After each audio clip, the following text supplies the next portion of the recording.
मोनू हाँ Oh no! करे दवा वठी दे मुझो साथ हो मुझे ओ बाबा अब बाबा दे बाबा के पेटे में सूर पयो हाँ इन्हें पेटे सूर तो कुत्ते को तो यार मां तंग थी हो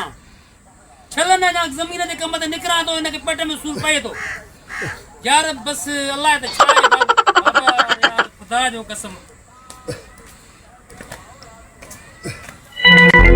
बाबा साथ हो मुझे वरी सूर तो पे मां के डॉक्टर दे खणी हलो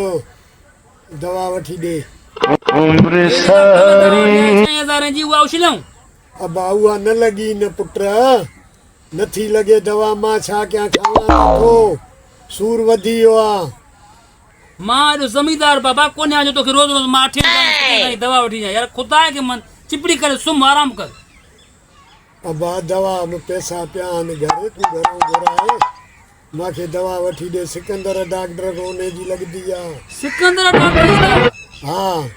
सिकंदर शेख रोड़िए वारो हाँ केड़े कासा ये जो बाबा नालो कयो थी जडे भी हुनके को मानू बा देखाइंदो 12000 के सवा त बिल निकरंदो ही ना है अब आ लगदी उन्हें जी आ पुत्र ये पैसा केडा फुराया थी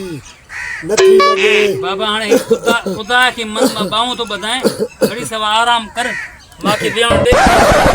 जमीन जो कम नथो करण दे न को बियो कार तो करने बकरी होते बीठू नहीं के पोख में गिरन वई त वैल में अरे अल्लाह अब आ दवा वठी दी खुश थींदुम त मैं मेहनत करे तो थोड़ी मां भी हिम्मत कराई दो मां बाबा हेरे जो सुमु जे हथन के चुप करे त वे सुमु आराम न कर यार छो मत दादी पुत्र मो फांसी में छा क्या बोला दादा तू हल बाबा उन बकरी में पर तो दी ने के पोख में गिरन वनी मां हिन के दिसा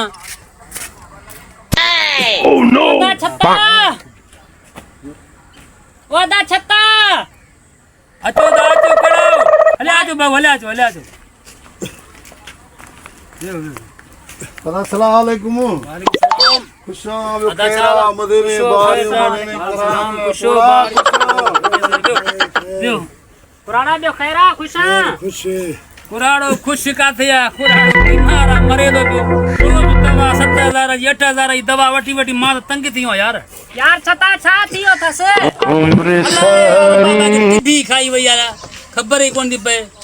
कुराड़े के जो टिब्बी खाई वई आ दसा यार तो छते ना मिलूंगा चाय बाय पींदा दे या तुम्हारे ज्यादा प्रकार है ने या तो चाचा इन दासा के दवे यार तो तनो का दे अंदर चाय बहुत सदा अचो भली आयो जी आयो ता वियो ता मां कचरी क्या तो यार दोस्तो मुझे कचारी है तुझे कुराड़े के तू तो जे टिब्बी आला वायरस तवे लाए चाता देंदा सामी वने वटी पोता कारे वणो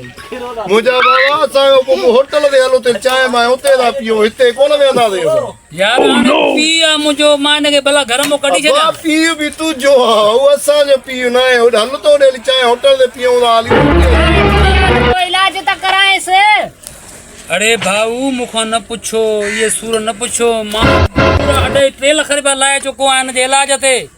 पीते मानू करोड़े रुपया खर्च करे चुकदा है ना तुझे 2.5 लाख खर्च कयो तो छाती पियो वो मां अरे बाबा इन सा घणी तकरीर छडे कराइंदो तो पाण न वठी जिनो हल तो पाण होटल दे वियो दा चाय त सही पियो है यार वाके खंग ता सिलाई वरी ना सा के नसलो जुकाम न थी वियो मानी त खाओ चाय त पियो तू चाय होटल दे पियो सा वेऊ दा तू पहुंचो पांजे कुराड़े के भी देखा मोलू वाले होटल दे हेलो ता हेलो मां चा हेलो हला इंदो बा बाबा उठी बाबा उठी तो गल डॉक्टर दे वठी हला